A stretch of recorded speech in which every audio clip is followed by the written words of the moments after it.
première qu'elle arrive comme ça, dans l'ombre, dans le silence. C'est une arrivée inédite. D'habitude, les meetings se ressemblent. Ce soir, non. Et Marine Le Pen arrive, les bras en V, les bras de la victoire, avec la lumière qui s'éclaire sur elle, et acclamée, bien sûr, par la salle. Elle a voulu marquer le coup, je peux vous le dire. On ne s'y attendait pas. C'est la première fois que Marine fait une telle arrivée triomphante. Je ne sais pas si vous avez vu en détail, mais les deux barres du M en oblique se sont même ouvertes et fermées toutes seules, automatiquement. Il y avait de la stratégie scénique, comme on dit derrière.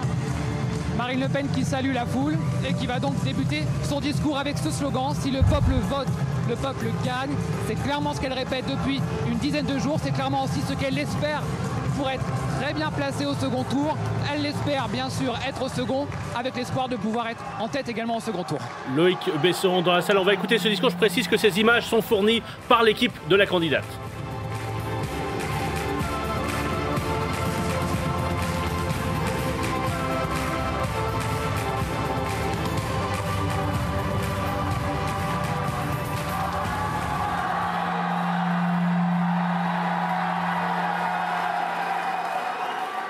Mesdames et messieurs, chers amis perpignanais,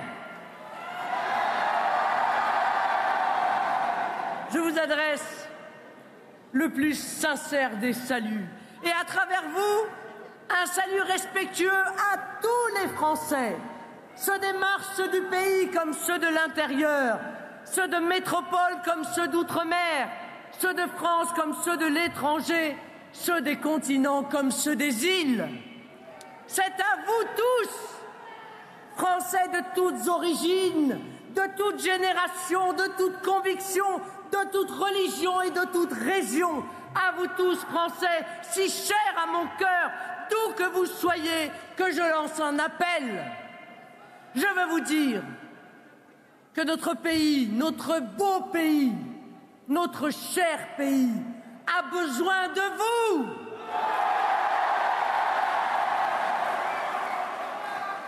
Le choix.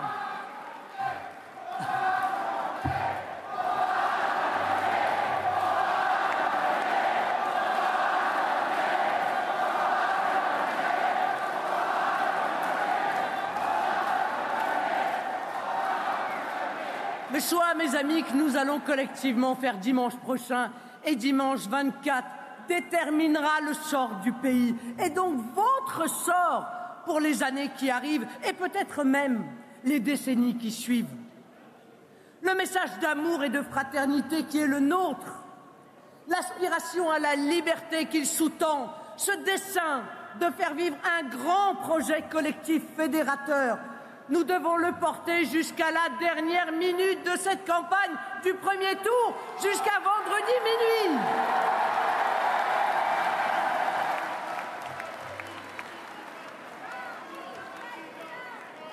Je sais, la flamme de la patrie qui brûle dans votre cœur et que je vois briller dans vos yeux. Elle traduit cette indomptable énergie dont notre peuple est capable lorsque la situation l'exige, lorsque le sursaut l'impose, pour perpétuer cet acte d'amour et de passion qu'est la France. Oh, même si parfois les Français n'en ont pas totalement conscience. Ce 10 avril, le pays a un premier rendez-vous avec l'histoire. Un premier rendez-vous pour poser le débat fondamental qui émerge dans tous les pays du monde. Le débat entre nationaux et mondialistes, entre localistes et globalistes, entre partisans de la protection et adeptes de la dérégulation. Et comme il est légitime en démocratie, c'est au peuple, à vous, amis citoyens, d'arbitrer cette grande question au seuil de ce 3e millénaire troublé. À vous de décider du chemin que prendra la France. À vous de décider si la France continue sa route. L'alternative est simple. Ce sera soit la dilution dans un grand magma mondialiste via une Union européenne qui en est le prélude, soit l'affirmation de la nation française, comme espace protecteur pour les nôtres. Ce grand choix, Il ne peut pas se faire sans vous. L'histoire ne peut s'écrire sans vous. Surtout si vous avez la France au cœur, si vous partagez avec nous l'amour de notre peuple et la passion de l'avenir. Depuis 40 ans, nous, Français, nous avons vu avec tristesse le pays s'abîmer, sa puissance s'altérer, son rayonnement faiblir, son économie sombrer, sa confiance s'évanouir. Merci aux harkis d'être là.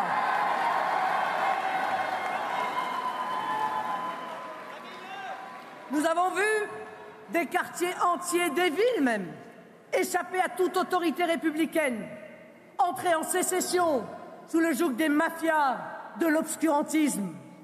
Nous avons vu que s'y applique parfois une autre loi que celle des Français.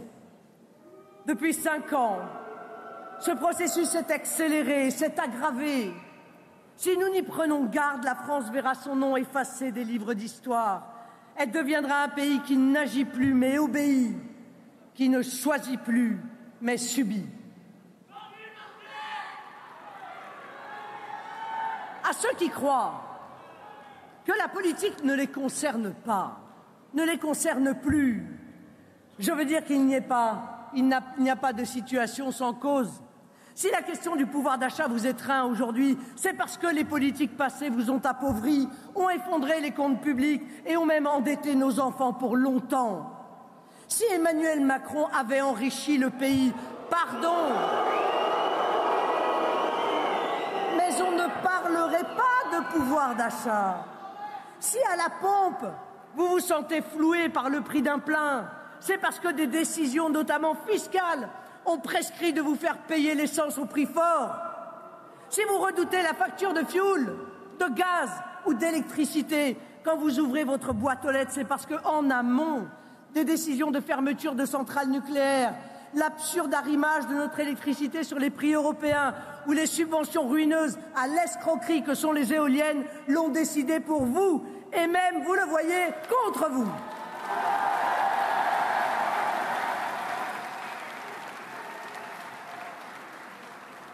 Mes amis, pour changer de politique, il faut changer les politiques.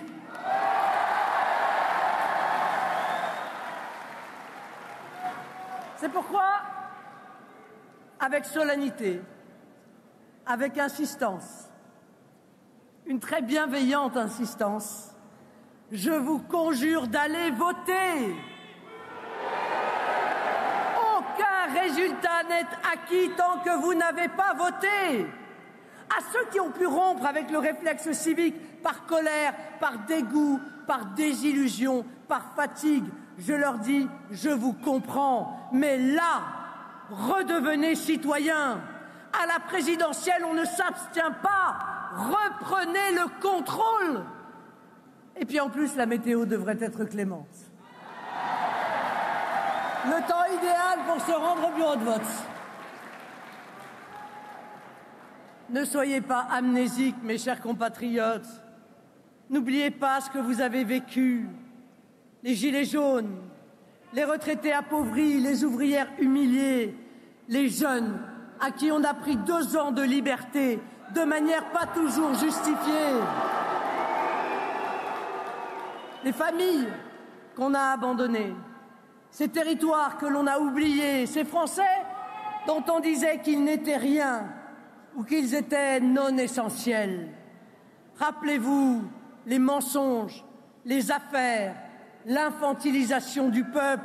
Souvenez-vous cette fameuse phrase du président sortant lors de l'affaire Benalla, qu'ils viennent me chercher. Eh bien, c'est le moment, puisque le calendrier institutionnel nous y invite. Le vote, c'est mettre un bulletin dans une enveloppe et une enveloppe dans une urne. Le 10 avril, ce geste si simple et pourtant si puissant, il aura ce jour-là une résonance particulière. Il matérialisera la juste sanction que méritent ceux qui nous ont si mal gouvernés, à commencer par le président sortant Emmanuel Macron.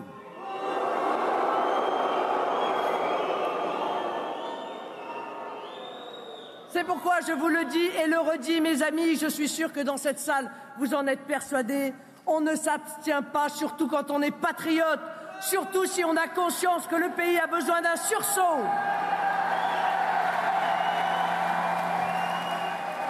Surtout si on a conscience qu'un quinquennat de plus d'Emmanuel Macron nous entraînera vers des points de non-retour, vers un quinquennat sans frein ni limite, vers un quinquennat de déconstruction nationale et de désolation sociale. Le temps est venu pour le pays de relever la tête, de prendre ces décisions qui contrarieront le cours funeste des événements qu'un fatalisme ambiant voudrait laisser se dérouler. Le temps est venu pour le peuple de se lever. Le temps est venu de rompre avec les forces qui attirent notre pays vers le fond pour qu'il retrouve très vite sa stabilité, sa joie de vivre, sa place dans l'histoire. Jamais, mes amis, la perspective d'un vrai changement n'a été si proche. Mais cela dépend de vous. N'oubliez jamais et répétez autour de vous, si le peuple vote, le peuple gagne.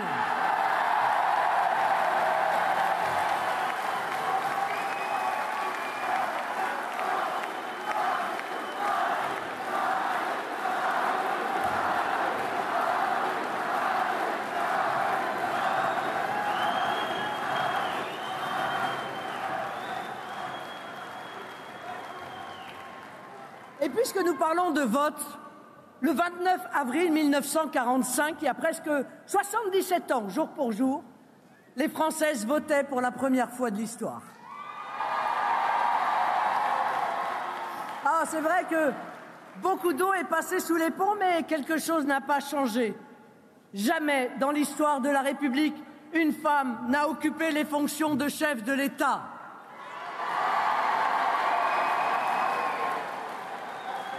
Comme si une femme n'en était pas capable. Personne, en tout cas de sérieux, n'en doute plus pourtant. Cette situation est d'autant plus absurde que notre pays est prêt. Et ce serait, je crois, un signe de maturité démocratique à l'image de tous les grands pays européens. Une femme à l'Élysée, voilà déjà un changement.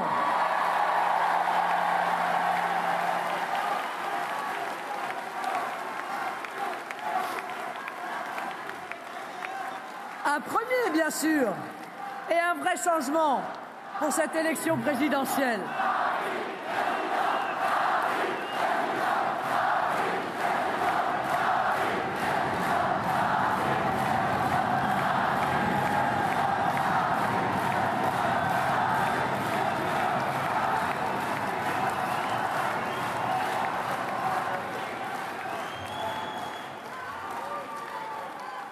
Sur la capacité d'autorité, de décision et de représentativité, je suis persuadé que les femmes n'ont rien à envier aux hommes.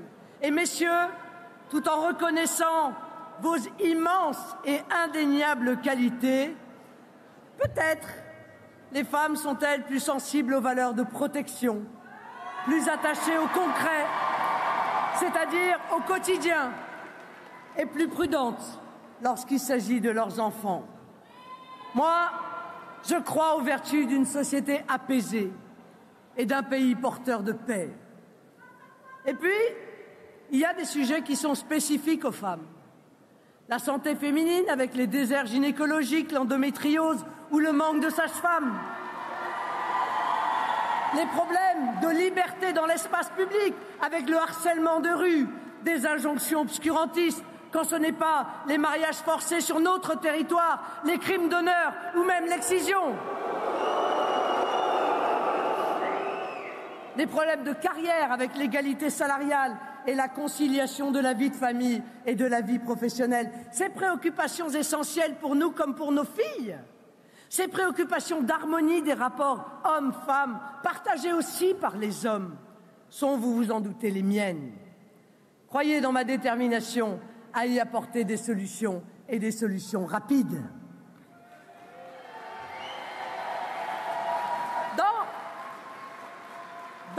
monde tourmenté qui est le nôtre. La France possède un atout que beaucoup nous envient, un État. Un État organisé et structuré qui constitue les murs porteurs de la Maison France et un corps de fonctionnaires dévoués au bien commun, des serviteurs de l'État qui assurent en toutes circonstances la permanence des services publics et la protection des citoyens. Ce sont nos policiers, ce sont nos magistrats, ce sont nos soignants. Eh bien, je n'hésite pas à le dire, comme chef d'État, Emmanuel Macron a failli. Force est de constater, en effet, qu'en 5 ans, les fonctionnaires, ceux de la fonction publique d'État, militaires, enseignants, policiers, hospitalières ou territoriales, ont été malmenés. Cela a touché toutes les administrations, sans épargner la haute administration, les préfets, les diplomates, les directeurs d'administration, les officiers généraux, dont certains voient purement et simplement leur statut disparaître. Il faut bien trouver de la place pour les copains. Il manque des milliers de magistrats. Il manque des milliers de magistrats et de greffiers. Les enseignants sont notoirement sous-payés par rapport à la moyenne européenne et les personnels hospitaliers sont épuisés par les rythmes qui leur sont imposés. Cette situation n'est pas digne de la France, de son rang, du fonctionnement normal de ses institutions. Le scandale McKinsey, le scandale de ces cabinets étrangers payés à prix d'or pour faire le même travail que les agents de l'État est venu mettre en lumière ces pratiques d'inspiration ultralibérale. Alors, concrètement, elle constitue indéniablement la marque d'un mépris d'abord inadmissible et peut-être d'une défiance humiliante pour les millions de fonctionnaires français. Ça revient à dire qu'ils sont incapables de faire le travail et que donc on va demander à d'autres, que l'on paye encore une fois une somme folle, de le faire à leur place. À tous les fonctionnaires de France, je veux exprimer ma confiance, votre confiance, et leur dire le pays a besoin de vous.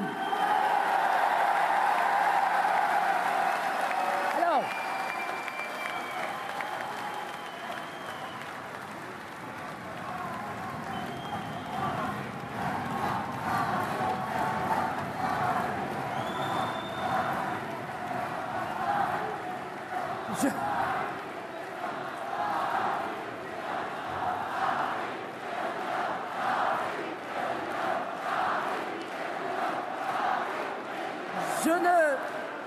je ne m'exprimerai pas sur les autres aspects du dossier McKinsey, parce que là, je pourrais faire un meeting entier. Les fraudes fiscales présumées, les possibles conflits d'intérêts, les manquements à la confidentialité, puisque la justice est saisie. Mais chacun aura quand même compris que ces pratiques constituent les prémices inquiétantes d'une privatisation des fonctions publiques et même une privatisation de la décision publique. Vous voyez, dans la conception d'Emmanuel Macron, tout est fait pour isoler le citoyen. Tout est fait pour le laisser sans protection individuelle ou collective.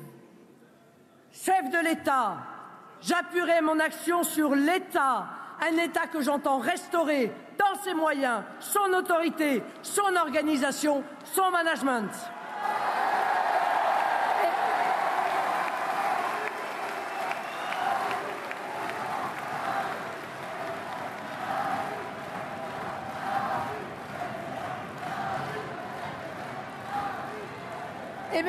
Et mes chers amis, c'est d'ailleurs avec ce souci de remettre l'État à sa place, à sa juste place, que j'ai conçu mon projet. Notre projet n'est pas un catalogue de mesures. Il n'est pas seulement la réponse à des questions de circonstances, mais plus largement, beaucoup plus largement, une vision pour la France. Une vision à court, à moyen et à long terme.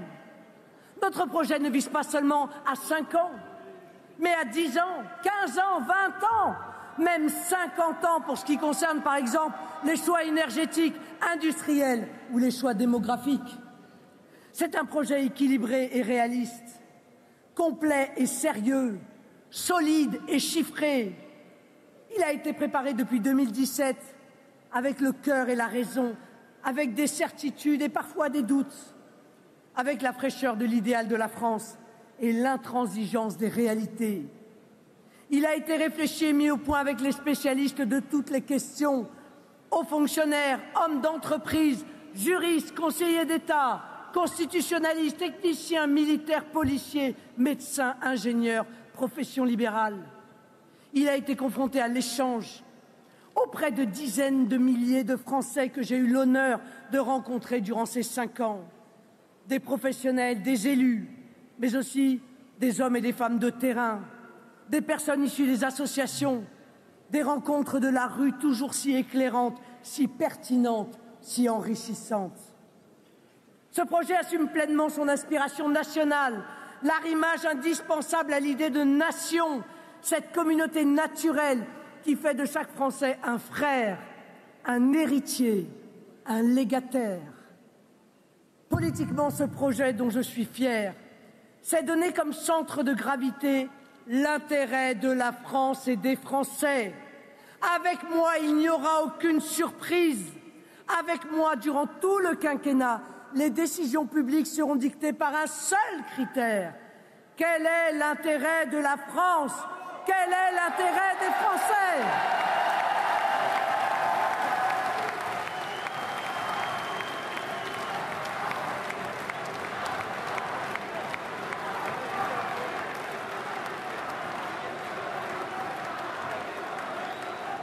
Vous avez remarqué, Emmanuel Macron passe sa vie à parler des crises. Oh là là, les crises qu'on a vécues, les crises qu'on a subies, les crises qu'on a dû gérer.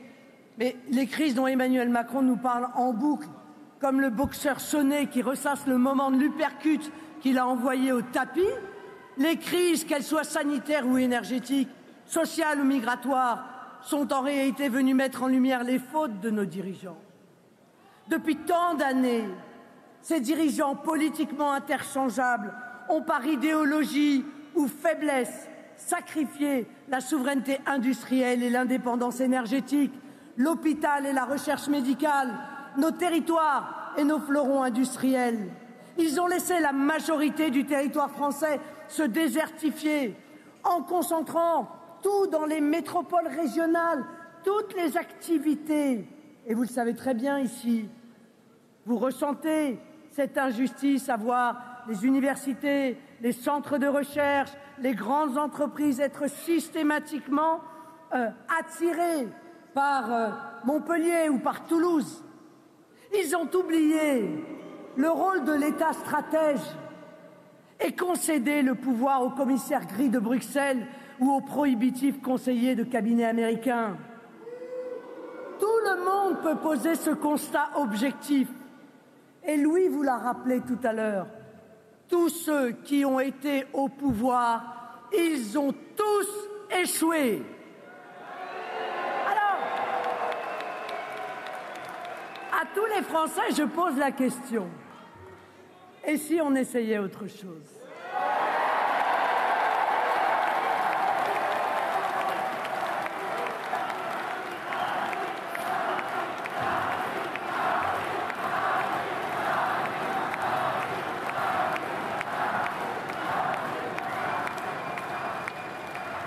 Une autre voie, une nouvelle énergie, une impulsion différente.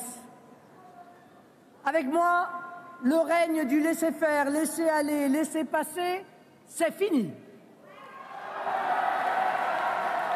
Le gouvernement qui joue contre l'intérêt des Français, c'est fini.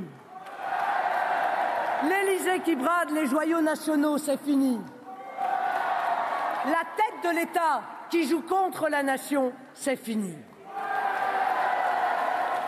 Notre projet est national, mais il est aussi populaire, en ce qu'il vise à redonner la parole au peuple, ce peuple souverain que la caste a ignoré, méprisé et parfois matraqué. Nous allons remettre le peuple au centre du jeu politique et sa volonté au cœur de la décision publique. Fini les McKinsey qui décident pour vous, à vos frais et à vos dépens. Mais fini aussi ce pouvoir qui vous échappe, qui s'évapore à Bruxelles, à Berlin ou ailleurs, qui produit des normes mais peu d'ordre, qui coûte si cher et rapporte si peu. Ce pouvoir confus du en même temps, si loin et pourtant si oppressant, si incompétent et pourtant si arrogant. Enfin, notre projet est social. J'ose le dire et je l'assume, en ce qu'il prend totalement en compte les questions du quotidien, au premier rang desquelles votre pouvoir d'achat, votre qualité de vie, le travail, l'école ou encore par exemple le sort des personnes en situation de handicap, les familles monoparentales ou les retraités aux pensions de misère.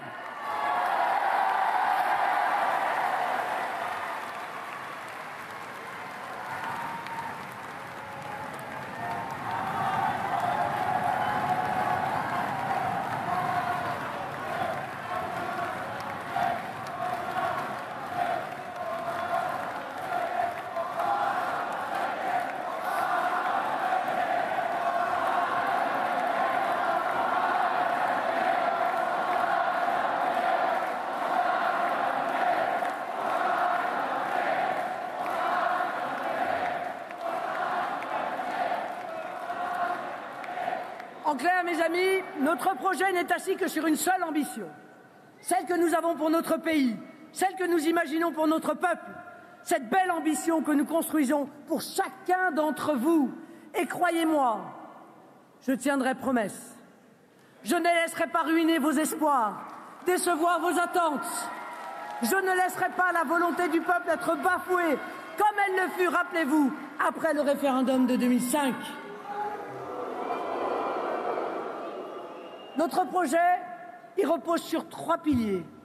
La protection, la projection, la transmission. La protection qui s'adresse aux Français d'aujourd'hui. La projection qui prépare la France de demain. La transmission qui assure ce lien invisible mais si puissant entre les parents et les enfants, entre les générations, entre les Français à travers les âges. La protection tout d'abord. Pour un État, ce n'est pas une option, mais une obligation. Elle est même sa raison d'être.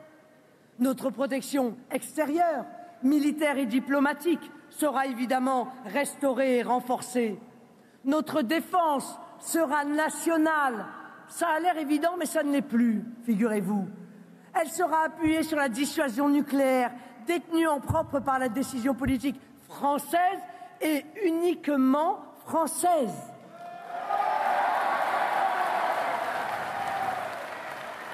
La défense de la nation renouera avec un robuste esprit de défense, veillera à la disponibilité et à l'opérabilité des unités et à l'amélioration de la condition militaire. Notre armée sera restaurée dans ses moyens. Nous dégagerons 55 milliards pour elle à l'horizon 2027, de même que le renseignement et la présence terrestre, navale et aérienne outre-mer. À l'intérieur maintenant. À l'intérieur, nous partirons d'un principe simple, immuable, non négociable et profondément démocratique. Les Français sont maîtres chez eux.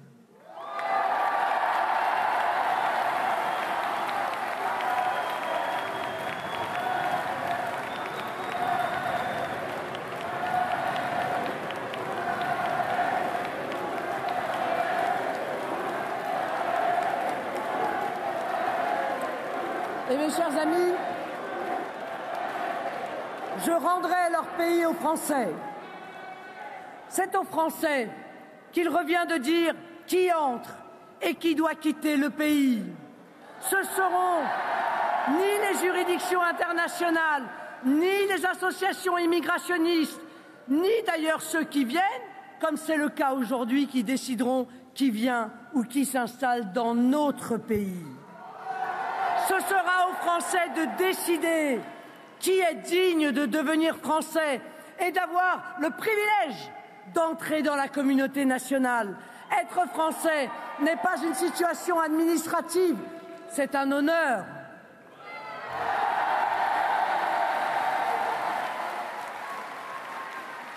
Dès mon élection, nous ferons voter un projet de loi clé en main sur l'immigration qui sera proposé au débat puis au vote. Il résoudra toutes les questions qui se posent depuis 40 ans et que personne, je dis bien personne, n'a voulu traiter, ni même seulement discuter.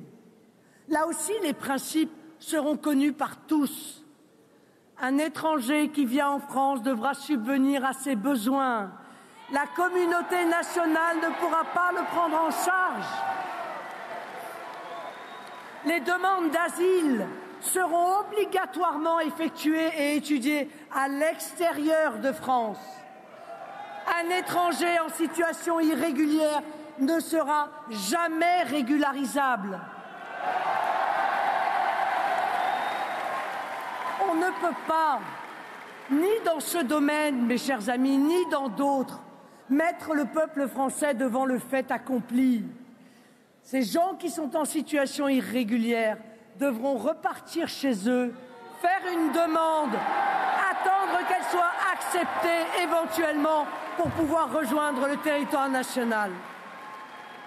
Et de la manière la plus simple qui soit, deviendront français ceux et seulement ceux qui méritent de le devenir.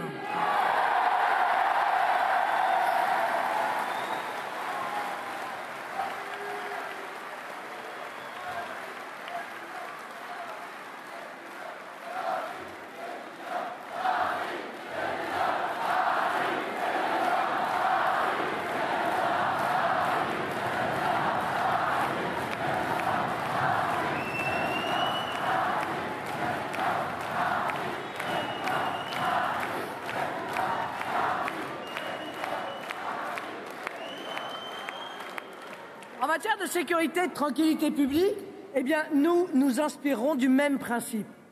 C'est aux Français de dire quelle loi s'applique chez eux. Ce ne sera ni la loi des caïds, ni celle des islamistes, ni celle des féodalités financières, mais la loi des Français.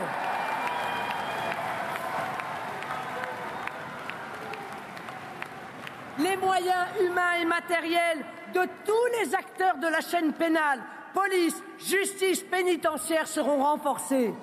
10 000 policiers et gendarmes supplémentaires sur le terrain. Un maillage avec des polices municipales armées dans chaque commune de plus de 10 000 habitants.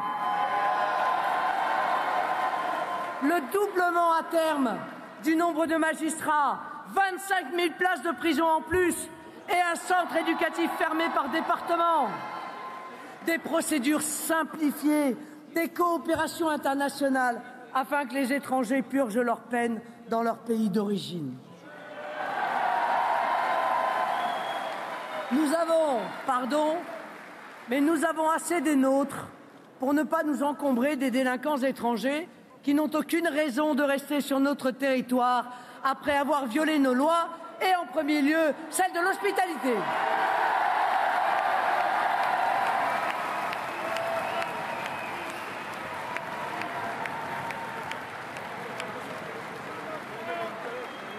En revanche, mes chers amis,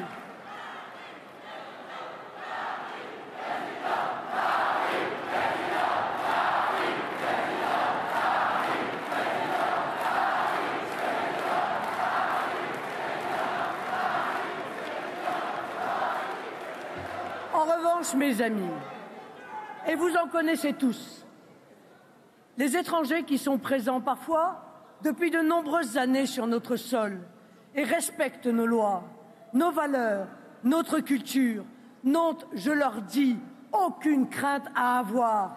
Ils pourront même continuer à vivre dans un pays plus sûr, plus prospère, plus juste.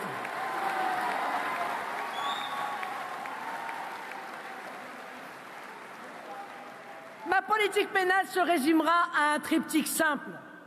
Certitude des poursuites, certitude des peines, certitude de leur exécution. La justice civile dont on ne parle jamais, mais qui est importante pour des millions de Français, les questions d'impayés de loyer ou de divorce par exemple, sera rendue accessible, rapide, c'est-à-dire en divisant les délais par 2 pour favoriser la sécurité juridique de tous et pour tous le sentiment de vivre dans un état de droit. Parce que mon projet vise aussi à rendre leur argent aux Français. Nous nous attaquerons aux fraudes. Nous nous attaquerons à toutes les fraudes. Ah, bah oui, ces cartes vitales qui circulent dans le monde avec de faux assurés, mais de vraies prestations. Ces retraités étrangers de 120 ans. Mais aussi les fraudes à l'importation ou à l'étiquetage qui nuisent tant à nos producteurs. Et je n'oublie ni la fraude fiscale, ni les ententes qui enrichissent quelques-uns et appauvrissent tous les autres. La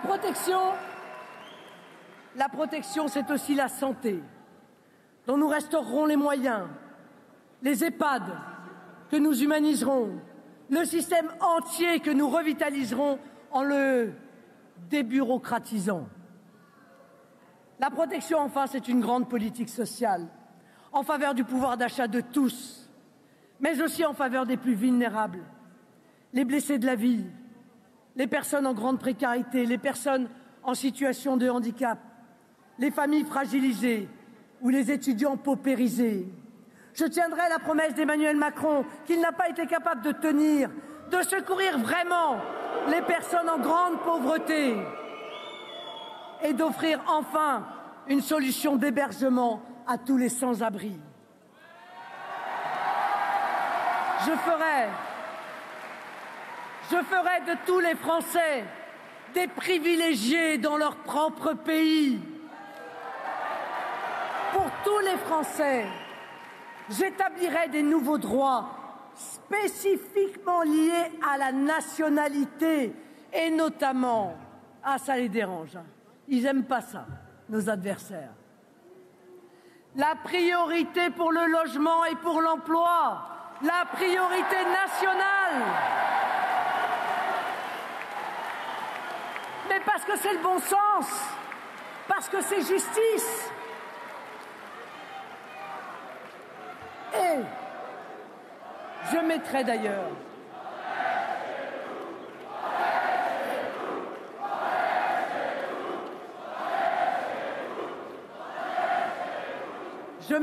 également en place des aides spécifiques, notamment en direction des familles.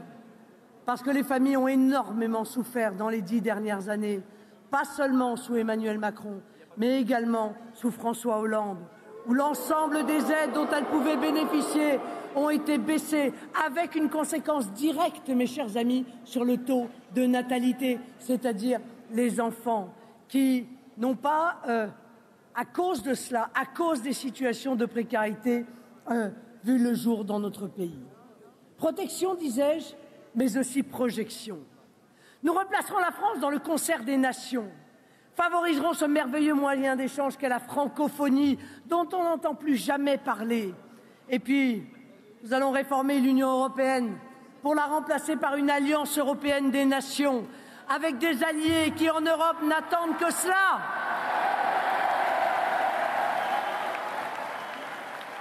Ce sera une coopération européenne fondée sur le droit des peuples, le respect des États et la souveraineté des nations. Le pays tout entier se tournera vers ces grands océans qui renferment l'or bleu, la richesse de demain, notamment en s'appuyant sur nos territoires ultramarins totalement délaissés depuis 20 ans.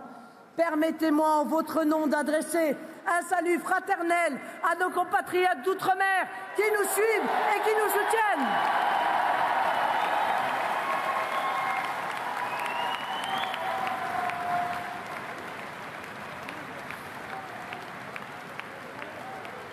Alors oui, notre France, fidèle à sa vocation, s'investira dans la découverte du continent bleu, insuffisamment connu, et exploitera avec raison, bien sûr, ses ressources pour en faire bénéficier ses enfants.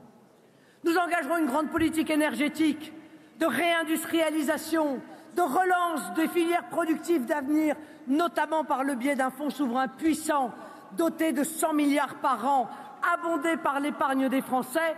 Nous allons rendre les Français premiers actionnaires de la Maison France.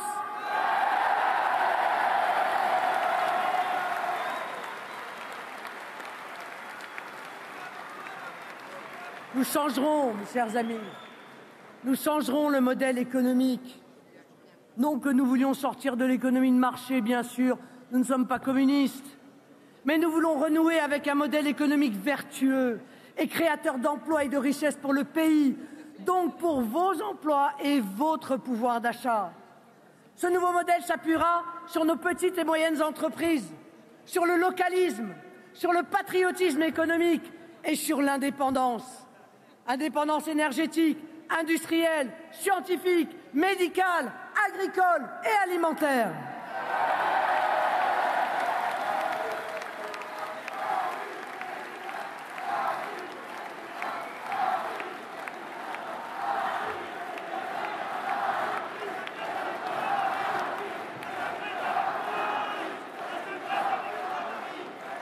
C'est parce que je sais, et vous savez d'ailleurs, que nos TPE-PME sont le terreau des emplois de demain, des innovations de demain, mais aussi les leviers du rééquilibrage territorial, que j'appelle d'ailleurs de mes vœux, que j'en ferai une priorité. La baisse des impôts de production, qui jusqu'à présent n'a quasiment bénéficié qu'aux grands groupes. De toute façon, tout bénéficie toujours aux grands groupes. Les très petites entreprises, les petites et moyennes entreprises sont systématiquement oubliées. Eh bien, avec la suppression que je mettrai en œuvre, pure et simple, de la cotisation foncière des entreprises, ce sont les TPE-PME qui bénéficieront en priorité de cet allègement d'impôts.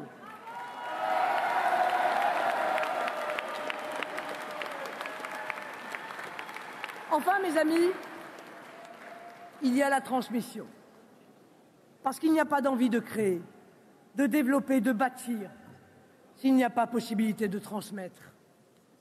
Emmanuel Macron a encouragé la spéculation. J'encouragerai la transmission. La transmission, c'est d'abord la famille. Ces familles françaises que je veux aider, je vous l'ai dit, que je veux inciter à s'agrandir, notamment en accordant une demi-part fiscale dès le deuxième enfant et en leur réservant les allocations familiales. Et parce qu'il est parfaitement normal de pouvoir transmettre à ses enfants son patrimoine et le fruit de son travail, nous allégerons drastiquement les impôts sur les successions et nous exonérerons la succession de l'outil de travail.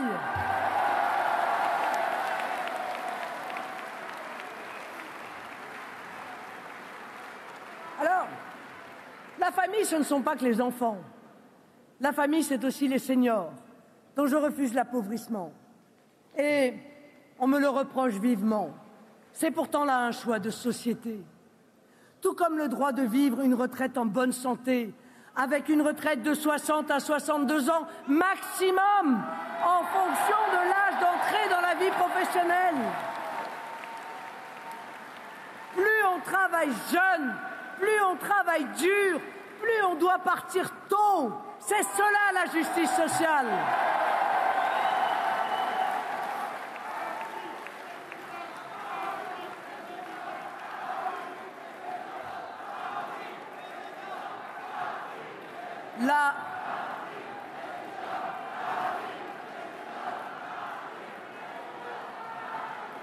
La retraite à 65 ans d'Emmanuel Macron est une injustice sociale terrible.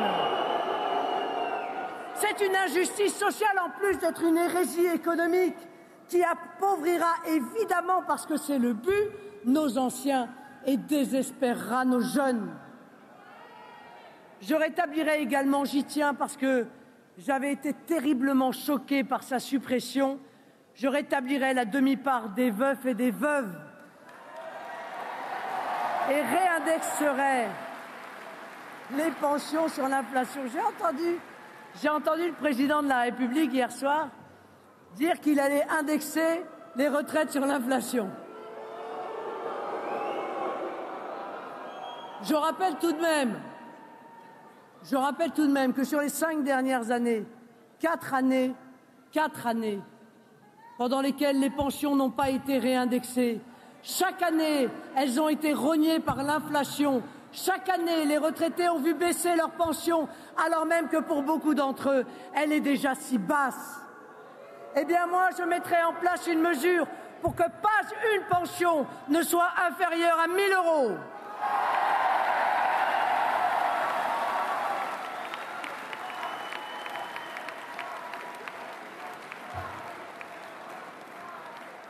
La transmission, c'est aussi l'école.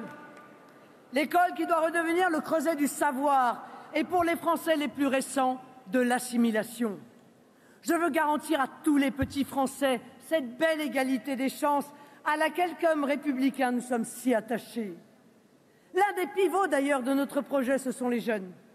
Ces jeunes de France qui sont dans l'angle mort de la politique publique, au point que beaucoup pensent à s'expatrier.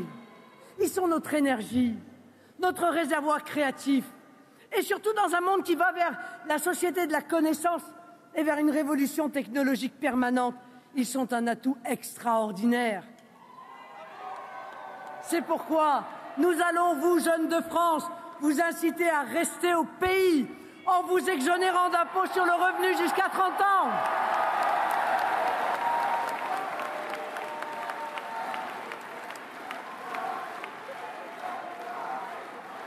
Et en permettant aux jeunes entrepreneurs de moins de 30 ans d'être exonérés d'impôts sur les sociétés. Mais vous savez, notre politique en faveur des retraites participe à cet objectif vital d'augmenter la part d'activité chez les jeunes. Nous voulons les sortir du chômage ou de l'assistanat pour les faire entrer de plein pied dans la vraie vie, celle où l'on exploite son potentiel, celle où l'on prend confiance en soi, où l'on donne le meilleur de soi-même, où l'on s'épanouit et où l'on conquiert le monde.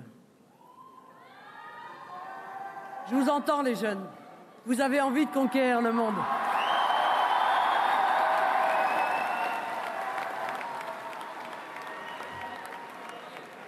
La transmission, c'est enfin la culture qui est l'âme d'un peuple.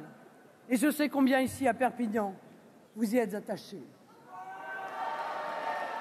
La culture, c'est d'abord la défense de notre langue, notre si belle langue, tellement malmenée depuis un certain nombre d'années, jamais défendue par ceux qui nous dirigent. Eh bien, nous la défendrons de toutes nos forces, parce que cette langue française, nous l'aimons, et parce que elle est en nous, et elle doit être transmise sans avoir été dénaturée, sans avoir été abîmée. À côté de la défense du patrimoine, pour lequel, vous le savez, nous allons créer un service national volontaire dédié pour les jeunes. Nous assurerons la promotion de la création en aidant les jeunes artistes dénués de relations par un soutien au circuit indépendant de création, d'exposition ou de diffusion. Alors voilà, vous avez bien compris, notre projet est l'antithèse de celui présenté par Emmanuel Macron. Notre vision de la nation n'est pas désincarnée. Elle est celle de la raison et du cœur. Nous n'avons pas eu besoin, nous, d'apprendre à aimer les Français. Notre amour pour eux habite naturellement nos cœurs, guide chacun de nos pas, de nos gestes, et envahit tous les jours nos pensées. À ceux qui nous écoutent, je le dis avec sincérité et confiance, nous sommes prêts.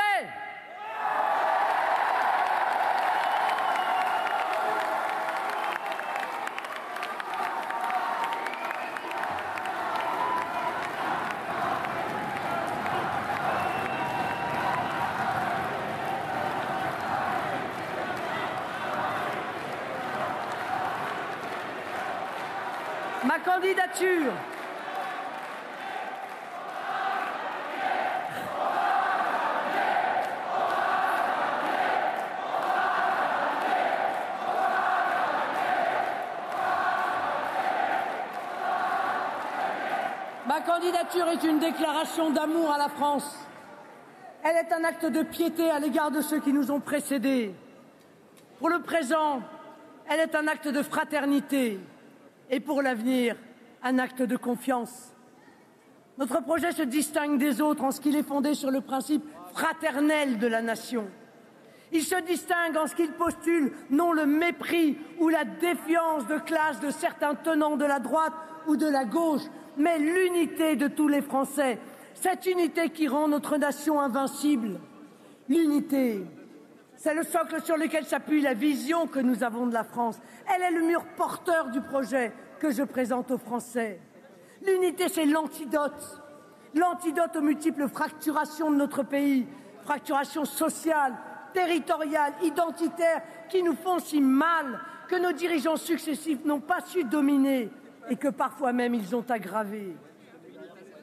L'unité nationale à laquelle j'appelle les Français de droite, de gauche et d'ailleurs, les Français de métropole, d'outre-mer et du monde, est à l'heure des grandes turbulences mondiales et des profondes transitions la plus saine et efficace réponse aux défis qui se dressent devant nous. C'est pourquoi je lance un appel à tous les Français à nous rejoindre et à participer à cette grande œuvre nationale.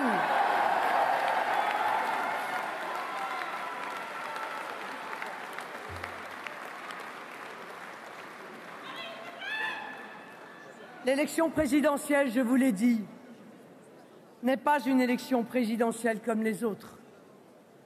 Je crois que, rarement, une génération n'a eu entre ses mains un choix si crucial, le choix du destin d'une nation millénaire. Les Français d'aujourd'hui doivent en avoir conscience de ce choix qui les engage pour eux-mêmes et pour les générations qui suivront. Tout comme ils doivent savoir que l'Europe entière et le monde nous regardent. Le monde a besoin d'une France qui retrouve sa hauteur et son autorité pour poursuivre son œuvre de paix. C'est là sa mission, c'est là sa vocation. L'Europe, elle, a besoin d'une France qui défende la liberté, la souveraineté et la diversité des nations qui la composent. Nous allons vivre, mes amis, le moment fondateur d'une ère nouvelle, une ère d'émancipation et de liberté retrouvée, une ère où le peuple sera à nouveau respecté dans sa dignité, dans sa volonté, dans son intégrité, une ère où chacun pourra choisir sa vie dans le cadre d'une société respectueuse et apaisée, une ère où chaque parent pourra être rassuré et fier du pays qu'il laisse à ses enfants. Une ère où la France renouera avec sa vocation à la puissance et à la grandeur. La tâche qui nous attend est immense, mais nous sommes prêts et les Français sont avec nous, avec eux, grâce à eux. Tout est possible. Vive la République, vive la France!